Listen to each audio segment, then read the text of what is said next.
Hi, boys and girls. Miss Erica and Sadie. And Sadie's here today.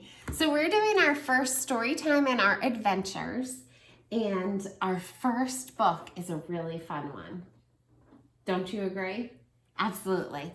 So our first book is this, Curious George and the Museum Mystery. Have you ever been to a museum, Sadie? No. No, you don't think you have? I bet we have gone to lots of museums. Think about, there's a museum in Norwalk called Stepping Stones. That's a really fun kids museum. Do you remember going there? No. No. Well, another great museum that everyone can visit is right in New Haven, and it's the Peabody Museum. And so in the future, once it opens up to everyone again, then that's a really great museum to check out because it has lots of these. What is that? A dinosaur. A dinosaur. And now, is this a living dinosaur? Do we see dinosaurs running around outside our yards? No. No. So that's why we can go to a museum and see a skeleton. Can you say skeleton? Skeleton. And what letter does skeleton start with? S. S, like? Sadie. Like Sadie. Very good. So we're going to be doing just the read aloud on this video. And then I'll be sending you a different video for the craft that goes along with our Curious George book. Are we ready? Mm-hmm. And look, there's Curious George. He's a curious little monkey. He's very, very curious. And the best part about this is, as I'm reading, you can pull out your book too, and you could be reading along with us since everyone gets a book. Sadie, do you have your book? Here, you can read on that one, and let me get my book. And then we can read the pages together. Isn't that a great idea? Okay, Curious George Museum Mystery. There they are. It was a big day at the museum. A new dinosaur skeleton was going to be displayed. George was always a curious little monkey, and he was especially curious about dinosaurs. Sadie, what are you curious about?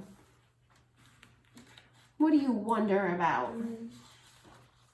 Dinosaur. Dinosaurs too. I love it. Very, very good. Let me fix this a little. Okay. At 5 o'clock. Can you show me 5 on your fingers? Good. Can everyone at home show me 5? 1, 2, 3, 4, 5. 5. Very nice. The museum will be filled with dinosaur experts waiting to see the new skeleton on stage. Professor Wiseman told George and the man with the yellow hat. You know. But I'm 1 bone short. I'm 1 bone short. 1 bone short. Another bone. Let's see. Isn't that one of the bones we brought to you last week? The man asked. It should have been, the professor said. But there were only 3 bones in this box. Can you show me 3? 3. Good. 1, 2, 3. Good, everyone at home. 3. There were supposed to be 4. So look, we have 3. And then how many do we have to add to get 4? 4. 1 more. Very good. Are you sure you put all the bones in that box? We'll find out. George remembered that their friend Mr. Quaint had been visiting and taking pictures. They could use those pictures to solve the mystery of the missing bones. He and his friends went home to look for the pictures. Yeah. That's a great idea, isn't it? Sadie, I like the way you're following along and looking at the pictures. George found Mr. Quaint's photo of his visit to the city. There were 2 pictures, 1, 2, of the man with the box. Look, George, the box was too full to close at home, but it was closed tightly when we reached the museum. Interesting. the man said. That means there were less inside when we dropped it off. We must have lost the bone somewhere along the way. Can you make a guess or a prediction about where the bone might be? I think a dog has it. Oh, very good prediction. And I think it was just borrowing the bone. The dog was borrowing the bone. Yeah, because doggies like bones. Great prediction. What's your prediction at home? Where do you think the missing bone went? Ooh, that's a good one. That's a great idea. I think in a kitchen too. Maybe in a kitchen. We'll see. Oh, a kitchen. To find it, we should retrace our steps, the man told George. But George couldn't remember their exact path to the museum. A kitchen. Luckily, they had more pictures. George put them in a photo holder. If we put the pictures in order, we can retrace our path and find that bone, the man exclaimed. Look. Oh, there we are. Sadie jumped ahead. Let's find out. George thought the first place they'd gone was Chef Spaghetti's restaurant. I like that name. For soup. They went to Spaghetti's and showed him the picture Mr. Quaint had taken. He looks kind of puzzled. Looking at the photo closely, Spaghetti noticed a clue.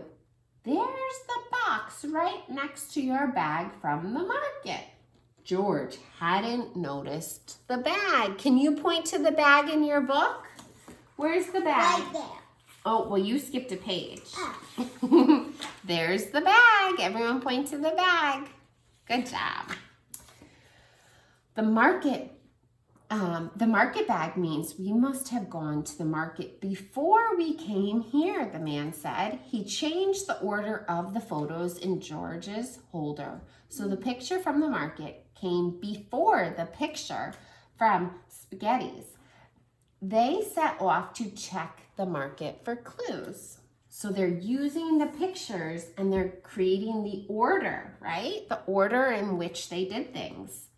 Remember, we almost lost all the bones here when you tripped? The man reminded George. But George, being a quick little monkey, had caught all 4 of them in the box.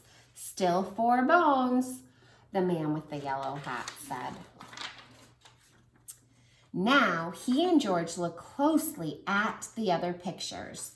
The man noticed that George had a noodle on his cheek in the next picture at the lake. Look at George with the noodle. Everyone point to the noodle on George's face. Do you see the noodle? Where is that? Right there. Right there. Oh, Sadie likes to jump ahead.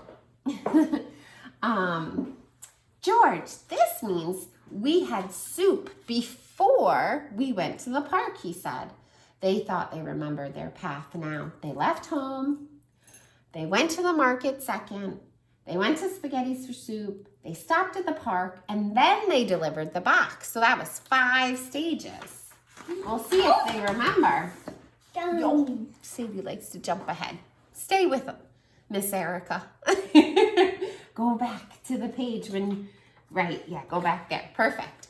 The box was still bulging in the picture from the park. So the lost bone had to be somewhere between the park and the museum. The picture had to be in the right order, didn't they?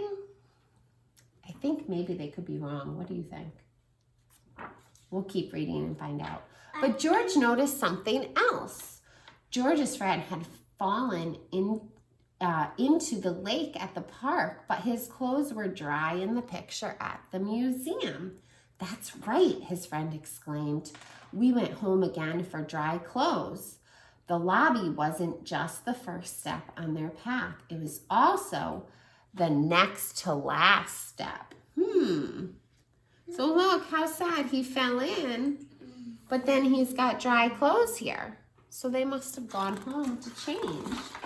Doggy. They hurried back home to ask the doorman. Everyone point to the doorman. Sadie, can you point to the doorman? There he is. Yes. They asked if he remembered anything about that day. Sure, I remember. You left the box in the lobby while you changed. Then your friend took this picture as you left in the dry clothes, they told him. So he was a very good source of information. Mommy, look. The dog under there has the bone. Oh my gosh. Does everyone see what Sadie's pointing A to? little. Can you point to it in your book? Look. He's hiding under the chair, and it looks like he has a bone. Yeah, right there. Sadie, you are such a good investigator. And look, it's right there. And then there's the doggy with the big old bone in his mouth. George noticed something else in the picture. What was that white blur under the chair with the doorman's dog? George went to find Hundley. Then when he found, oh my gosh, look, he found him, Hundley, and also found the bone. There it is. That's a big old bone, huh? Let's see. They had the missing bone, but it was almost 5 o'clock. Remember that 5? 1, 2, 3, 4, 5. 5 o'clock. George and his friend ran back to the museum and put the bone in its place just in time. What part of the dinosaur did that bone? Where was that bone? Oh, the leg. The leg bone, right. It was a leg bone. See, they put it on the dinosaur's leg. Very good. George and his friend ran back to the museum and put the bone in place just in time. Let's go, the man whispered. But his pants were caught. Oh my gosh. Now, this is a very tricky word. Sadie, do you think you can say that word for us? Ankylosaurus. Very good. Can you try and say it? Oh, that's a mouthful. Right in his mouth. Oh, goodness. The curtains opened and the audience got an even bigger surprise than they expected. George had solved the mystery and saved Dr. Wiseman's big reveal at the museum. Plus, now he had a new photo to add to his collection. What happened to the man with the yellow hat's pants? Is that funny? The skeleton of the dinosaur pulled his pants off. Oh my goodness. That would be very embarrassing, wouldn't it? Very silly. Yes, very silly. As Sadie eats her M&Ms. So now we're going to rate our book. What do you think? We are going to give it, and we're going to use our numbers. So 1 star means okay. 2 stars means good. Mom, you forgot 3 stars is great. 4 fingers, fabulous. 5 is the best book you've ever read in your entire life. So show me right now. Sadie's giving it 5 stars. Good. How about you? Oh, I like that. Oh, you didn't like it so much? Well, I hope you like the next book. Are we ready for our craft? We are. Okay, so we're going to stop our video now, and then we're going to do a whole separate video for our craft. But that was our read aloud of Curious George Museum Mystery. With the dinosaurs. Yes, that's the craft. Stay tuned.